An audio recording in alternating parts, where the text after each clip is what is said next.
राम राम जी मित्रों, स्वागत है आप सभी का हमारे YouTube चैनल पर। आशा करती हूँ आप सभी कुशलमय व मंगलमय होंगे। मित्रों, हिंदू धर्म में तुलसी के पौधे को पवित्र और पूजनीय माना जाता है।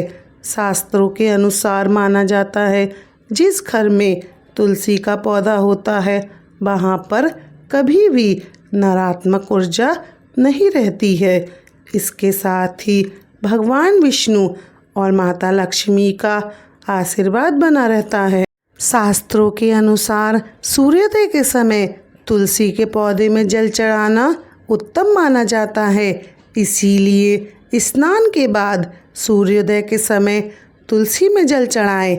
ऐसा करने से घर में सुख समृद्धि आती है और आर्थिक संकट से निजात मिलती है। इसके साथ ही घर का वातावरण भी सही रहता है। मित्रों, आज हम आपको एक बहुत ही अच्छी एक तोता और वेश्या की कहानी सुनाने जा रहे हैं। इस कहानी में हमें ये बताया गया है कि तुलसी में जल डालते समय हमें ऐसे कौन से 4 शब्द हैं जो बोलने से घर में दरिद्रता नहीं आती है, माता लक्ष्मी का वास होता है और हमारे सभी रुके हुए कार्य सफल होने लगते हैं। मित्रों, कहानी को ध्यान से सुनिएगा।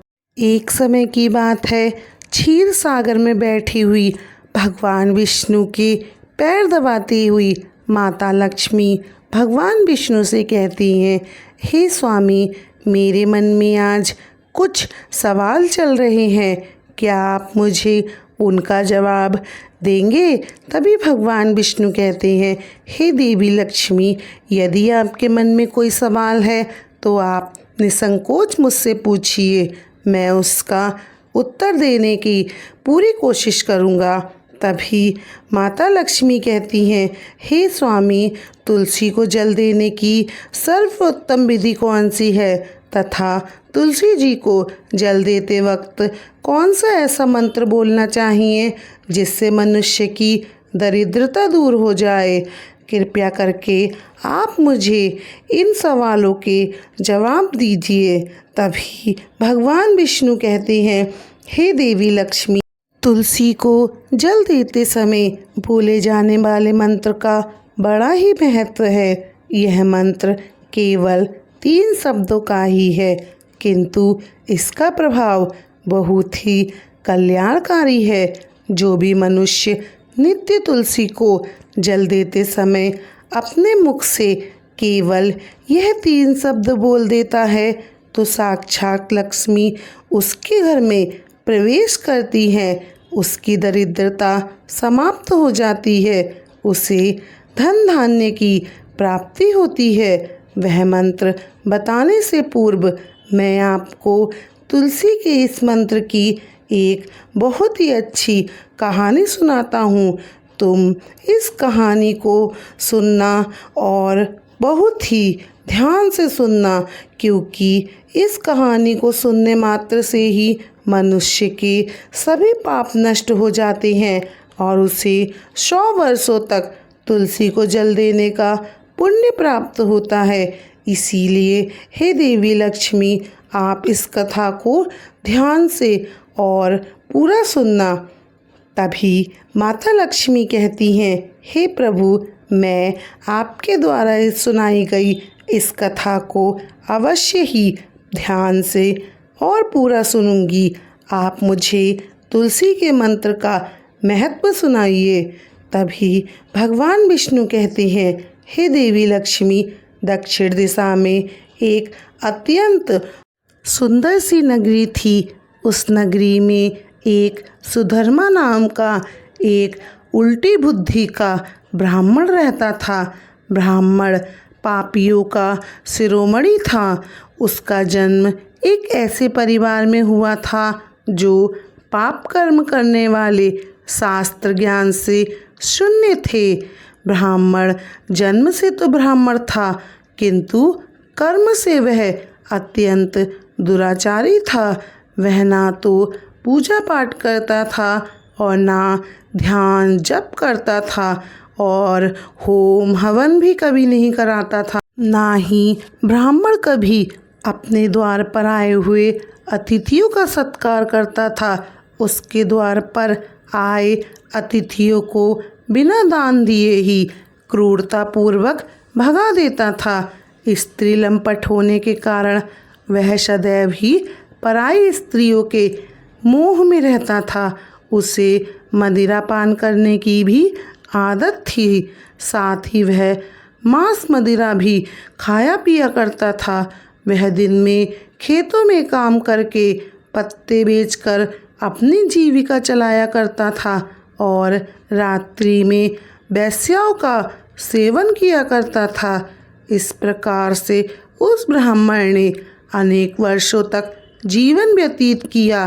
फिर एक दिन दुर्बुद्धि सुधर्मा बेचने के लिए, पत्ते इकट्ठे करने के लिए एक ऋषि की वाटिका में घूमने लगा और पत्ते तोड़ने लगा। तभी एक काल रूपी धारी काले सर्प ने उस ब्राह्मण को काट लिया और उसी समय उस ब्राह्मण की मृत्यु हो जाती है। उसके बाद 2 यम के दूत उस ब्राह्मण को लेने के लिए आते हैं। उस स्थान पर प्रकट हो उसे उठाकर यमलोक ले जाने लगे। मार्ग में वह ब्राह्मण यमदूतों के सामने विलाप करने लगा। सुदर्शन कहता है, हे दूतों, मुझे कहाँ ले जा रहे हो? मुझे छोड़ दो, मेरे प्राण बख्श दो। किंतु यमदूत उसे यह कहते हुए ले जाने लगे, अरे दुष्ट ब्राह्मण, तेरे कर्मों के कारण ही तुझे सांप ने काट लिया है। अब यमराज जी अवश्य घोर नरक में तुझे डाल देंगे। फिर यमदूत उस ब्राह्मण को लेकर यमलोक पहुंचते हैं और यमराज के सामने खड़े हो जाते हैं। चित्रगुप्त उस ब्राह्मण का लेखा जोखा निकालते हैं और यमराज से कहते हैं, धर्मराज, इस ब्राह्मण ने बचपन से लेकर मृत्यु तक पाप ही पाप किए हैं। इसने कभी भी कोई पुण्य का काम नहीं किया। फिर धर्मराज अपने दूतों से कहते हैं, हे दूतों, इस घोर पापी ब्राह्मण को उठाकर ले जाओ और इसे नरक में डाल दो। फिर यम के दूत उस ब्राह्मण को ले जाते हैं और नरक की भयंकर अग्नि में धकेल देते हैं। अनेकों वर्षों तक नरक में सजा भुगतने के बाद उस ब्राह्मण को दूसरे जन्म में एक बैल का जन्म मिलता है। बैल का जन्म पाकर वह बोझ उठाने का काम करने लगा। उसका मालिक दिन रात उससे काम करवाने लगा। फिर जब उस बैल की शक्ति कुछ कम हुई तो उसके मालिक ने उसे एक लंगड़े आदमी को बेच दिया। उस लंगड़े आदमी ने उस बैल को खुद का बोझ उठाने के लिए उपयोग में लिया। उसकी पीठ पर बैठकर लंगड़ा आदमी हर जगह घूमने फिरने लगा। इस प्रकार से उस बैल ने 8 वर्ष तक उस लंगड़े आदमी का बोझ उठाया। फिर एक दिन वह लंगड़ा आदमी उस बैल की पीठ पर बैठकर किसी ऊंचे पर्वत पर जाने लगता है। उस पर्वत पर बहुत देर तक चढ़ने के कारण वह बैल बहुत थक गया। उसकी शक्ति भी क्षीण हो गई और कुछ समय बाद वह बैल बहुत जोर से मूर्छित होकर जमीन पर गिर पड़ा और अपने जीवन की अंतिम सांसें लेने लगा। तभी वहाँ पर स्थित लोगों को उस बैल पर बहुत दया आ गई और वे लोग उस बैल के मुंह में पानी डालने लगे। फिर उन लोगों में एक पुण्यात्मा व्यक्ति था। उसने बैल का कल्याण करने के लिए अपने जीवन भर का पुण्य उस बैल को दे दिया। उसे देखकर अन्य लोगों ने भी अपना अपना पुण्य याद करके कुछ कुछ पुण्य उस बैल को दे दिया ताकि उसे भी मुक्ति मिल सके। उस भीड़ में एक वेश्या भी खड़ी हुई थी। सभी लोग अपना पुण्य उस बैल को दे रहे थे। यह देखकर उस वेश्या ने भी अपना पुण्य उस बैल को दे दिया। कुछ देर बाद उस बैल की मृत्यु हो जाती है। फिर उस स्थान पर यमदूत आते हैं और बैल के शरीर से उसकी आत्मा को खींचकर निकालकर यमलोक ले जाते हैं। यमलोक ले जाने पर उसे यमराज के सामने खड़ा किया जाता है और फिर चित्रगुप्त उसका लेखा जोखा देखते हैं तो वे बहुत ही हैरान हो जाते हैं। उस वेश्या के द्वारा उस बैल को दिया हुआ पुण्य बहुत बड़ा होता है। उस पुण्य के प्रभाव से उसके सभी जन्मों के पाप कर्म नष्ट हो जाते हैं। फिर यमराज ब्राह्मण के सभी पापों को क्षमा करते और कहते हैं, हे ब्राह्मण देवता, उस वेश्या ने तुम्हें अपना पुण्य देकर तुम पर बहुत बड़ा उपकार किया है। केवल उसी के पुण्य के कारण तुम्हारे सभी जन्मों के पाप नष्ट हो गए हैं और यमराज फिर से उससे मनुष्य का जन्म प्रदान करते हैं। इस बार पृथ्वी पर आकर एक उत्तम कुल में जन्म लेता है वह ब्राह्मण। उस महान पुण्य के प्रभाव से इस जन्म में भी उस ब्राह्मण को अपने पूर्व जन्म की बातें याद आने लगती हैं। जब वह ब्राह्मण बड़ा हो जाता है तो उसे याद आता है कि पिछले जन्म में वह एक बैल था। तब एक वेश्या ने उसे अपना पुण्य दिया था। इसीलिए उसके मन में उस वेश्या के बारे में जानने की इच्छा होती है और उस वेश्या के बारे में जानने की इच्छा के लिए उस वेश्या का पता लगाकर उसे ढूंढते हुए उसके नगर में चला जाता है। वह वेश्या अब बूढ़ी हो चुकी थी।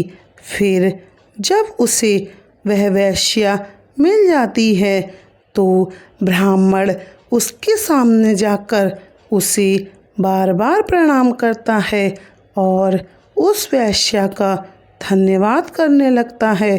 वह वेश्या कहने लगती है, हे ब्राह्मण श्रेष्ठ, आप कौन हैं और किस कारण वश आप मुझे वेश्या को धन्यवाद दे रही हो?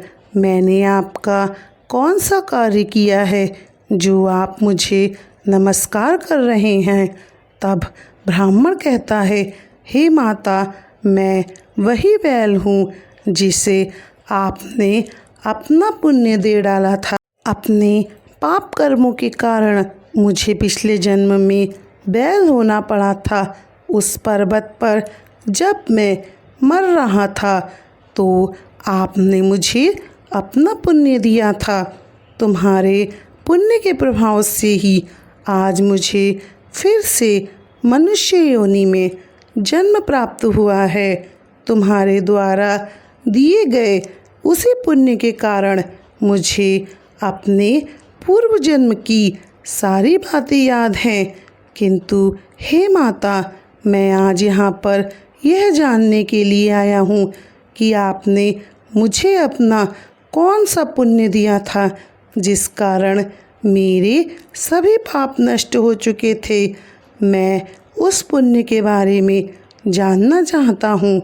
तब वेश्या ने कहा, हे ब्राह्मण श्रेष्ठ, मैं तो अपने जीवन में कोई भी पुण्य कार्य नहीं कर पाई, किंतु मेरे घर में एक तोता है जो पिंजड़े में रहकर हमेशा कुछ बोलता रहता है, जिसे सुनकर मेरा अंतःकरण पवित्र हो गया, अर्थात मेरी वैश्यावृत्ति वाली आत्मा भी पवित्र हो गई। उसी तोते के द्वारा बोले गए मंत्रों का पुण्य मैंने तुम्हें दान में दिया था। फिर वह वेश्या और ब्राह्मण उस तोते के पास जाते हैं और उससे पूछने लगते, हे सुख, तुम कौन सा मंत्र बोलते रहते हो जिससे हमारे जीवन का उद्धार हुआ है? यह मंत्र तुमने किससे सीखा है और इस मंत्र का क्या अर्थ होता है? तब उस तोते ने अपने पूर्व जन्म का वृत्तांत सुनाना आरंभ किया। वह तोता कहने लगा, हे ब्राह्मण श्रेष्ठ, पिछले जन्म में मैं भी एक ब्राह्मण था। अपने ज्ञान के अहंकार में मैं अंधा हो चुका था। मैंने कभी गुरुजनों का आदर नहीं किया, सदैव उनका अपमान ही करता रहता था। मुझे अपने ज्ञान पर इतना अधिक घमंड हो गया था कि जिस कारण से मेरा क्रोध बहुत अधिक बढ़ गया था और मैं सभी से द्वेष करने लगा, अन्य मनुष्य को तुच्छ समझने लगा, विद्वानों का भरी सभा में अपमान करने लगा। फिर कुछ समय बाद मेरी मृत्यु हो गई। मुझे यमलोक ले जाया गया। पूर्व जन्मों के कारण, गुरुजनों का अपमान करने के कारण, पुण्य लोगों का अपमान करने के कारण मुझे तोते के कुल में डाल दिया गया और मेरा जन्म एक तोते के रूप में हो गया।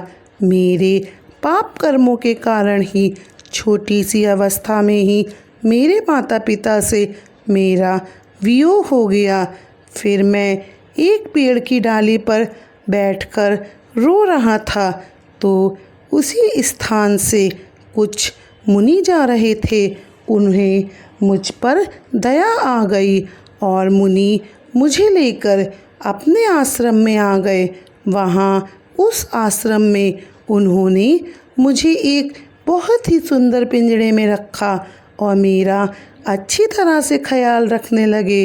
वे लोग मुझे नित्य समय पर भोजन दिया करते थे और अच्छी अच्छी ज्ञान की बातें पढ़ाते थे।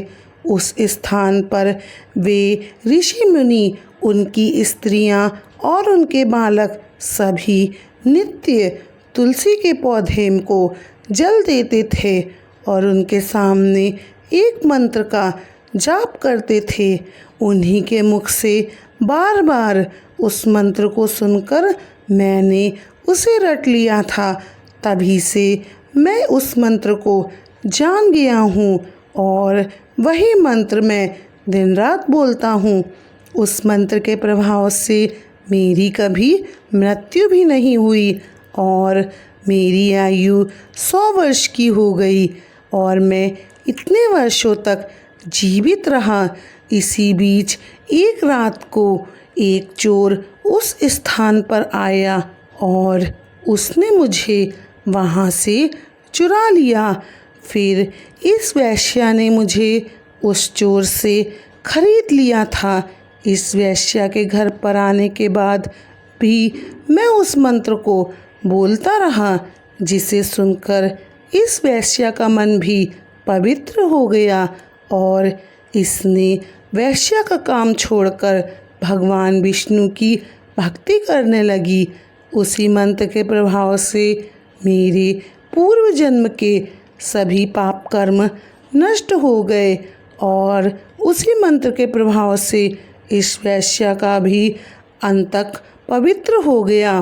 ब्राह्मण देवता, उसी मंत्र के पुण्य से आप भी पाप मुक्त हुए हैं। इस प्रकार से तोते ने उस ब्राह्मण को और उस वेश्या को सारा वृतांत सुना दिया, जिसे सुनकर वह ब्राह्मण और वेश्या दोनों ही अत्यंत प्रसन्न हुए और फिर वे दोनों नित्य तुलसी को जल देकर उस मंत्र का जाप करने लगे। फिर वह तोता, वेश्या और ब्राह्मण तीनों उस मंत्र के प्रभाव से दिव्य विमान में बैठकर विष्णु लोक को चले गए।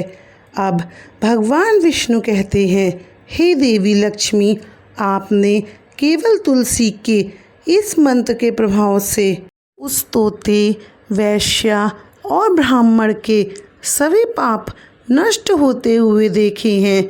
इसीलिए प्रत्येक मनुष्य को रोज तुलसी को जल देते समय इस एक मंत्र का उच्चारण अवश्य करना चाहिए। देवी, वह मंत्र इस प्रकार है, इसे तुम ध्यान से सुनो। मंत्र को देवी लक्ष्मी ध्यान से सुनती हैं और विष्णु जी मंत्र का जाप करते हैं। मंत्र इस प्रकार है, ओम वृंदावन स्वाहा, ओम वृंदावन स्वाहा।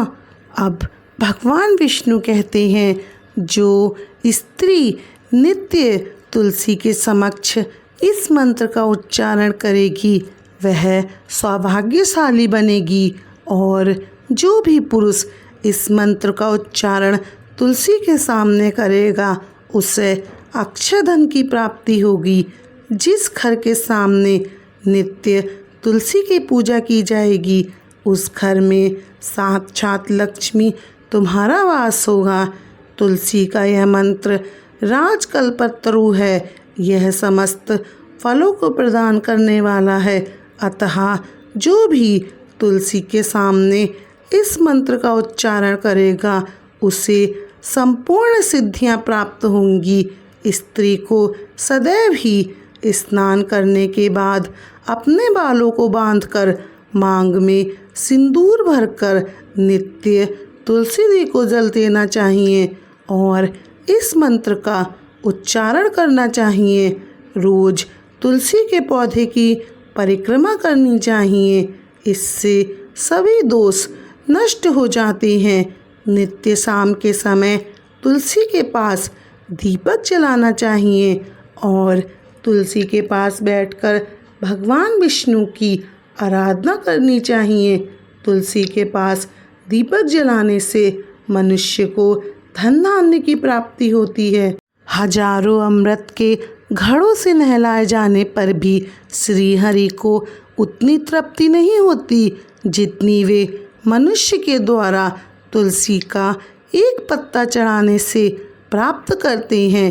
1000 गाय के दान के बराबर मानव को जो फल प्राप्त होता है वही फल तुलसी पत्र के दान से पा लेता है। जो मनुष्य सामृत्यु के समय अपने मुख में तुलसी पत्र का जल पीता है वह संपूर्ण पापों से मुक्त होकर श्री कृष्ण के धाम जाता है। भगवान विष्णु कहते हैं, पूर्णिमा, अमावस्या, द्वादशी और सूर्य संक्रांति के दिन मध्याह्न काल रात्रि और असौच के समय तेल लगाकर बिना स्नान किए अथवा बिना हाथ पैर धोए रात्रि के वस्त्र पहनकर तुलसी के पत्र जो व्यक्ति तोड़ता है वह महापापी होता है। श्राद्ध, व्रत, दान, प्रतिष्ठा तथा देव पूजा के लिए तोड़े हुए तुलसी पत्र बासी होने पर भी 3 रात्रि तक पवित्र रहते हैं। तुलसी का एक एक पत्ता ना तोड़कर पत्तियों के साथ अग्रभाग को तोड़ना चाहिए। तुलसी की मंजीरी सब फूलों से बढ़कर मानी जाती है। मंजीरी तोड़ते समय उसमें पत्तियों का रहना भी आवश्यक माना गया है। हिंदू धर्म में तुलसी का पौधा बहुत ही पूजनीय माना जाता है। आमतौर पर हर घर में आंगन में तुलसी का पौधा जरूर मिल जाएगा। ऐसा माना जाता है कि इस पौधे से घर में लक्ष्मी जी का वास होता है और इसके साथ ही भगवान विष्णु की कृपा दृष्टि भी बनी रहती है। वास्तुशास्त्र में भी इस पौधे का विशेष महत्व बताया गया है। इस पौधे में कई औषधीय गुण माने जाते हैं। शास्त्रों के अनुसार हर दिन तुलसी के पौधे की पूजा करना व उसमें प्रतिदिन जल अर्पित करना अत्यधिक लाभकारी बताया जाता है। पर कुछ दिन ऐसे होते हैं जब तुलसी के पौधे में जल चढ़ाना अशुभ माना जाता है। वास्तुशास्त्र के अनुसार इस दिन तुलसी के पौधे में जल चढ़ाने से धन की हानि हो सकती है और घर में निगेटिव ऊर्जा का वास हो जाता है। कहते हैं रविवार के दिन तुलसी के पौधे में जल नहीं चढ़ाना चाहिए और ना ही तुलसी की पत्तियां तोड़नी चाहिए।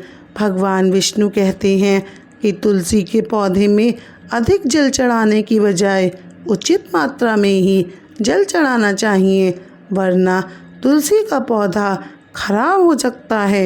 एकादशी, सूर्य व चंद्र ग्रहण के समय भी तुलसी पर ना तो जल अर्पित करना चाहिए और ना ही पत्ते तोड़ने चाहिए। भगवान विष्णु आगे माता लक्ष्मी से कहते हैं तुलसी का पौधा उत्तर या उत्तर पूर्व दिशा में ही लगाना चाहिए। पौधे की कभी भी पूर्व दिशा में नहीं लगाना चाहिए। कहते हैं कि ऐसा करने से आर्थिक तंगी का सामना करना पड़ सकता है।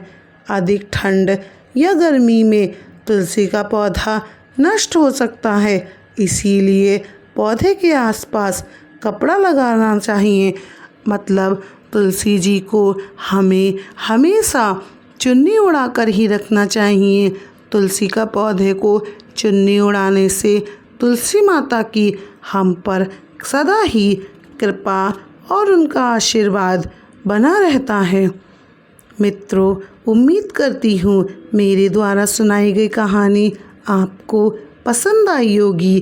कहानी पसंद आए तो हमारे चैनल को लाइक करें, वीडियो को लाइक करें, चैनल को सब्सक्राइब करें और बेल आइकन बटन दबा दें, क्योंकि हम रोज़ इसी तरह की एक वीडियो डालते हैं। अगर आप बेल आइकन बटन दबा देंगे तो हमारी आने वाली सभी वीडियो की नोटिफिकेशन आप तक पहुंच जाएगी और आप हमारी सभी वीडियो का आनंद ले सकते हैं। कथा कहानी अच्छी लगी हो तो कमेंट बॉक्स में जय श्री राम ज़रूर लिखें। भक्तों, आप सभी को हमारी राम राम जी।